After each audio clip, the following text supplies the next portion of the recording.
in here, and then we are going to start folding along.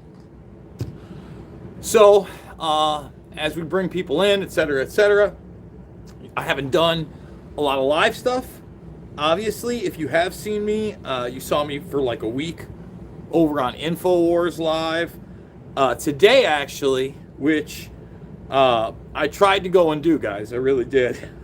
The Timcast crew, including my buddy Luke, have been over in Iowa all week, and they're doing a great job. They did that great conversation with Vivek Ramaswamy, which was opposite. Probably one of the lowest. I haven't seen what the ratings were on that debate with Haley and DeSantis, but it looked embarrassing. I also didn't catch the Trump town hall, but I did watch a lot of the Timcast interview, right?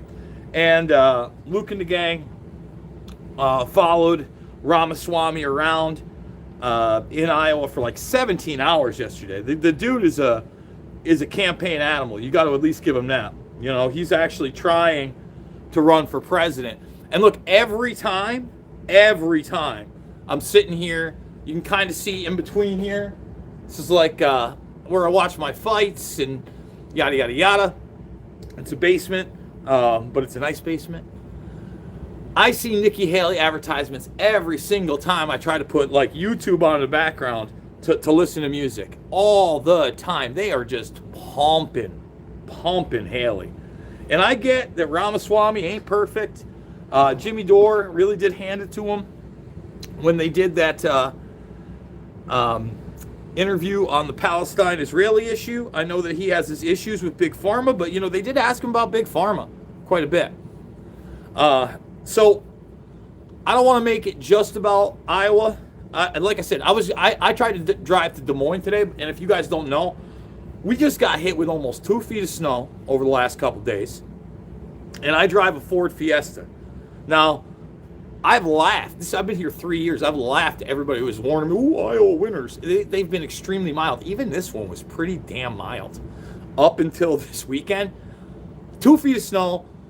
I tried getting out on the highway. My Fiesta couldn't do it. I was swaying back and forth. My tires can't handle it. And even if I had tires, I don't have four-wheel drive. You could go check it out. I mean, the other day, I went with my buddy Todd of the RC Reader over to an Illinois station on the first day that we really got hit. And, I mean, we saw 18-wheelers turned over.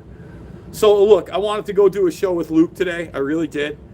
Maybe there's some hope for tomorrow. We talked about it. I just got to be honest with everybody. I don't have a four-wheel drive vehicle, and even if I did, it might be sketchy. God bless those guys for getting out there. All right, let's talk Epstein, huh? So, if you guys have not seen it, and I just talked with Jay Dyer about this the other day, but I have not done a video on it, and that may be my actual official comeback video, is Lewis Black, okay? The comedian. I enjoy Lewis Black. I've seen him live on a couple of occasions. Saw him live at the Egg many, many years ago, and I also saw him many, many years ago because I'm an old man over at Bonnaroo. And Bonnaroo, man, talk about having some great comedians, dude. Just totally awesome. That comedic lineup stands up to this day. So he's doing some drunk podcast with a couple other comedians. I forget the exact name of it. And look, it came up in my feed, and it said something about meeting Epstein. Well, thank you, J-Dubs. I appreciate that you liked that Jay Dyer interview. So it comes up, and he goes, well, I got nothing to hide, but I met Epstein once. I went into the New York mansion. I was told there was going to be great wine there, right? He talks about several comedians. I have the extended clip, but then I have the important clip at the top. And by the way, thumbs this up, subscribe, share. You want to support. All the links are down below. I do see people because I haven't put out a lot of videos, going to Red Voice and signing up. Remember, I'm no longer with Red Voice Media, everybody. And that's not to knock them or anything, but I just don't want people who are just finding out about me to go over there. I do a show on Patriot.tv. Some really great interviews, by the way. I got to get on clipping some of those interviews and actually doing shows just about those interviews and showing clips on YouTube that I can get away with. The Stephen Friend interview is huge. The Andrew G. Huff interview is huge. Did I ever visit Epstein Island? No, but Luke did, and he put it on camera. So getting back to Lewis Black, talks about being there with David Brenner, says that David Blaine shows up, all kind of side issues, all kind of doesn't really grab me. But then, this is what grabs me, is he says that he brings him over to a whiteboard in his house. He points to the whiteboard, okay? And when he points to the whiteboard, he goes, "You know what this is?" And Lewis Black, he doesn't know what's going on. He knows there's a bunch of, pretty women around. He says there's an older pretty woman. He thought that was the woman that Epstein was with. He goes, no, I don't know. He's like, I had the prime minister of the IDF, or the minister, is it the prime minister or head minister of the IDF here last night, and we were discussing their weapons systems. Now here's the deal, guys. People who are on the peripheral, that don't understand about the blackmail aspect of it, or kind of get the blackmail aspect of it, but still think that like Epstein was running a brothel. It's not how it worked. That's not to say that he didn't arrange these people to be with these girls and women. He absolutely did. But it wasn't like that was his business. It wasn't on call. It's like, hey, let's have a party. You're going to sleep with this guy. Hey, you're going to take him here so we can get the better video footage. I'm going to interview you afterwards. And to the other guy, it's some kind of quid pro quo. He's trying to get something from them. But one of the biggest aspects of Epstein, and the one they don't want to touch, because I guarantee it's going right into the heart of Iran-Contra, and that it never ended after Iran-Contra, everybody. Big surprise there. Big shockaroo there. Is there not a light over here? I think there is. I think I can bring up. Oh, look at that. Now we're like fully lit. Look at that. Now we're doing it big. So, even trafficking in women, which, sure, you can make money. And look, the trafficking of children, it's a big business. When you're trafficking in arms, you're into the billions. You're into the billions. You got it? You understand it? No one, and I mean no one, in the mainstream media has touched that passport, has delved in to Saudi Arabian address Epstein. What years? His dealings with Khashoggi. No one's touched it. No one's touched it. Now, the eugenics aspect is there. The transhuman aspect is there. Those kind of business dealings are also very real, because once you get this level of power, everybody, you start thinking that the ride doesn't have to end for you. Right? Some of these people are different types of sociopaths. Not all of them are into like the occult ritual stuff. I mean, some of them are, or some of them are there just to bring them heightened power within a group. Okay? They don't really buy into it. Some of them really do. So make no mistake about it. But there are people that are so disconnected. They think they can live forever. And they look at humans as animals, as currency, as things. How else do you abuse young girls while cutting deals that will cost tens, hundreds of thousands, millions of lives? How else do you do that?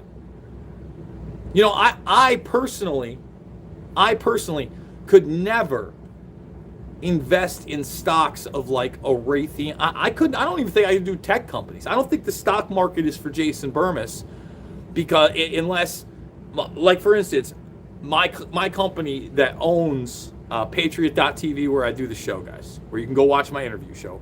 Like I said, thumbs it up, subscribe, and share. They're now owned by Christian Broadcasting Media and Journalism. All right? Now, they're like a penny stock right now. Now, I can sell that, and I would buy that too, because that's me. I never, ever, ever, ever want someone to have power over what I say or do, especially in this arena. Period. Okay? So that in the stock market, I could absolutely go with. But when we're talking about these big tech companies, when we're talking about profiteering off of, like even in the video right now, which is something I use constantly for broadcasting, their graphics cards, for rendering, for editing, something I can get behind. They're now so involved in the AI game that I would have a problem with that too. You know, and that doesn't even really talk about the moral conundrums of how a lot of stuff like this is produced in third world markets. So like, I'd have a problem there. I can't imagine being the guy that's like, well, how many warheads do you want? Boy, yep, they take out about, 3 miles in attack. Very accurate, very hard to knock out. Like, knowing you're going to kill people. It blows my mind. Well, somebody's going to do it, Jason. Somebody's got to do it, Jason. Not me. So, Epstein is very much that guy. I'll say it again for those looking at the thumbnail, and we're going to start moving in. Ehud Barak, like, forget about. Everybody knew about Epstein. Ehud Barak and Prince Andrew, their relationship way after the Palm Beach stuff, right? Does that matter to you? Well, let me say this. They're both in arms trade. Like, Prince Andrew, like, as malleable and goofy as he was, he's in the arms trade. You get it? It's big bucks. Plus it means a lot geopolitically. So, like, I also have Bill Barr in the thumb, and I want to get to him, and I have Anthony Weiner in the thumb. I've seen a resurgence now of people talking about pedogate, etc. And I think a lot of that had to do with the fact that when I went on Jones, he headlined it with that email, right? I think it was the second time I came on. And look, man, like that email and many others have never been looked at. And if you're not suspect about an email with 3 kids in a heated pool for entertainment that are going to be in that pool for sure, our gang, with their ages put in there, it's just, I'm sorry. That with everything else wasn't just that. And how the media acted around it, gross. Do some genocide, listen to some genocide rap. Been trying to get you to listen for years because I know you will love it. I haven't, man, what's my latest listen to is probably Wet Leg, kind of this British pop punk band. I've been having fun with that. Like, that's my newest discovery. I think they won some Grammys too, which kind of surprised me, but didn't, because they have a look and a sound that is pretty good. Anyway, who else did I put in that thumbnail, and why? Well, we were just talking about the arms stuff, right? And I absolutely put Alex Acosta in there because he had to resign right after giving that press conference where he was asked about whether or not Epstein was intelligence. And he talked around the question. Then he said, due to guidelines, he can't answer it. Oh, you can't answer it because of guidelines. We know about the FBI documentation where a deal was cut for him and his co-conspirators as long as he provided them information. So bare minimum, bare nuts, grape nuts. He's an informant for the FBI where they cut him this deal, right? He has Ike Jones, Ron Paul in his songs. Nice. Gareth Ike was Friday's interview over at AMP News. Had spent a great hour with David Icke's son, Gareth. And I've had David on twice. Okay, Patriot.tv, Making Sense of the Madness is the show, guys. If you're itching for Bermas, I don't want to say it's Bermas light, but it's Bermas a little different. But you know, if you watched me on Jones and like the suit and everything, big deal. So anyway, you know, it kind of all comes together because then Acosta has to resign with Trump by his side, right? He's not allowed to talk about it. It's clear there is some kind of intelligence connection. And then let's get to Wiener, man.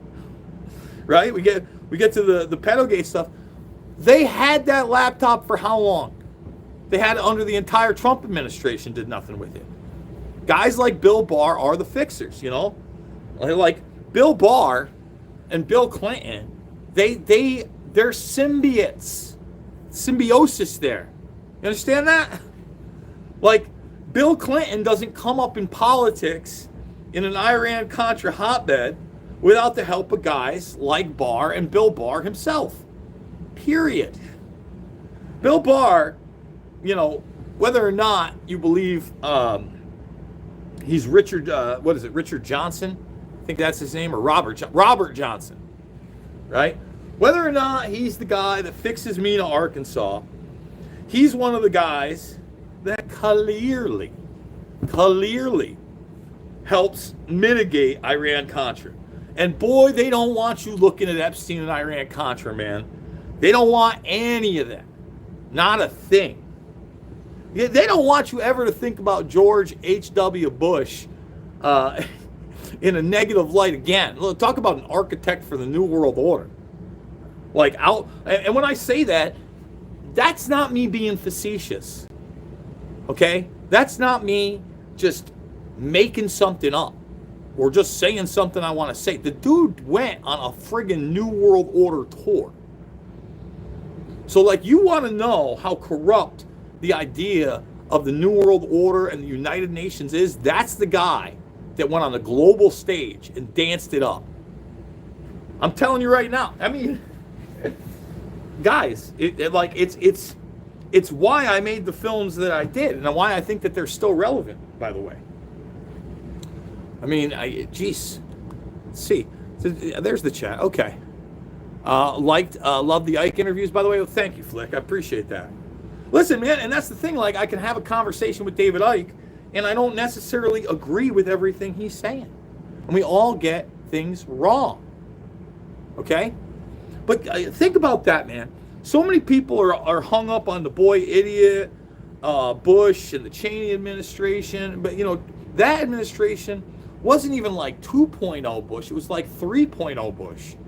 Because Billy the Kid, Bill Clinton, and George Bush, I mean, they're mashed potatoes and gravy. They're peanut butter and jelly. They're peas and carrots, guys.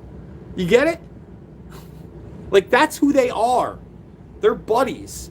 Listen, Bush was very unpopular, even with the Gulf War. All right, most presidents, even in that time, it was the first televised war, people didn't like Bush. All right, and that's when the MTV, you talk about the propaganda coming in. Rock the vote, right? Bill Clinton on a saxophone. He's the cool guy over on Arsenio Hall. You better believe it. And Bush laid down, right? He knew they got their guy in. And when you talk about their guy, Bill Clinton and Jeffrey Epstein, I mean, come on. I understand that Trump had a relationship with Jeffrey Epstein. Absolutely. But that seems like one out of social circles and maybe some competition in the real estate market, in business ventures, competition. And why do I say competition? I think that's important. Now, again, I want to make sure everybody understands this.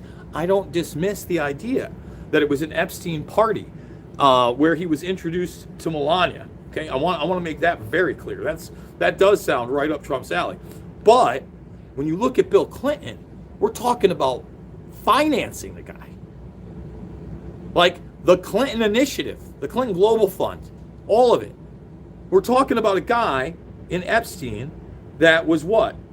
Literally in the Trilateral Commission and the CFR. Like I have Hillary Clinton on camera in my film, Invisible Empire, from well over a decade ago now, talking about the CFR put in an office, I think I'm pretty sure in D.C. at the time. And she's so happy the CFR's coming, and she's like, yay, now they're going to be even closer so they can tell us what we should be doing. Like running it. Trilat, CFR, and then the modeling industry is just rife with these predators. Okay? So this whole idea of a list, it's garbajo. We have tons of lists in association with Epstein. We've had the black book for how long? We've had the partial flight logs for how long? Even the stuff again, and you notice how the media wants to focus on certain celebrities and leave others out. I mean, Leonardo DiCaprio's in the documents, everybody. Said he liked to name drop Leo. And you know that he had all this money in charity with guys like Bill Gates, not just tech stuff. And that's why this all wraps together. It's this climate agenda as well. Because it's at the end of the day, that climate agenda is not about the climate, it's about eugenics and Malthusianism. Oh, I'm on a special kind of rant here, as it looks like we're going to be wrapping this up, this fold along. We're almost done folding here. What do we got here? Oh, a little ragtag. Oh, and a little beanie. So look here. Here's the deal, guys. We know they never investigated Zorro Ranch. Another thing about Zorro Ranch, by the way, that I hadn't remembered. In 2018, somebody broke into Zorro Ranch and stole a bunch of firearms and God knows what else. Okay? But remember, they never investigated Zorro Ranch. We know from the investigation into Epstein's New York place what? Photographs, burned discs of photo shoots, of video shoots, binders full of them, a fake passport, hard drives that already had evidence tape on them from some other investigation. So again, the FBI had Wiener's laptop. The FBI had Hunter's laptop. The FBI has Epstein's stuff. Whatever that stuff may be. Period. So like all this idea of revelations and dead man switches and lists, it's not real, everybody. It's not real. Jason, any risk on your being in the Capitol grounds on January 6th? They said that I watched that clip and it seems like it was just an empty threat to say, like, if we want to prosecute you selectively, we still can. I'm going to say it again. I went there as a journalist, as I always do. Okay? I would say, even when I went to the Assange stuff, you know, I'm trying to film as much as possible, but at the same time, if they ask me to speak somewhere, I will speak. If I'd been asked to speak at that, like that's a farce, because I can't imagine being on the same stage as Giuliani. I've never been a fan, especially post 9/11. But I did think that Trump got screwed. And I didn't plan on going up to the Capitol. I got a call of what was happening there. In fact, that is true that on my walk up, I actually streamed my walk up to the Capitol until everything got jammed up. And then what I taped, I immediately put out afterwards. And I'm clearly not violent. I'm clearly not chanting. One of the few people who got that sledgehammer on tape. They don't want to focus on the sledgehammer because it got passed up through and then given to the police immediately, which it should have. Like, that's crazy.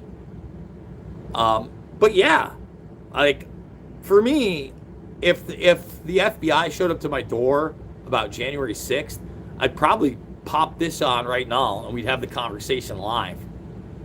And like, people could watch as I probably... Oh, you got people...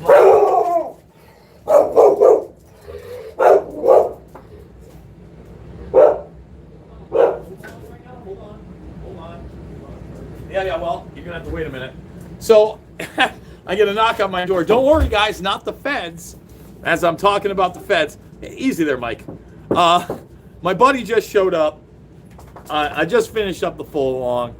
Thumbs up, subscribe, and share. Support down below. Monday through Friday, 6 p.m. Eastern over at patriot.tv. That's where you're going to find this stuff. I am going to make my return. I'm going to do a video with the Lewis Black stuff. I still haven't built a virtual set. I've been cleaning up a ton of stuff behind me, which you can barely see because of all the equipment. I'm going to try to get to Des Moines tomorrow to do something with Luke and then maybe be on Timcast for a little while. But at the same time, my car ain't going to make it, and the weather's been terrible. And I'm constantly carting my nieces around as well. So let's get 100 thumbs up.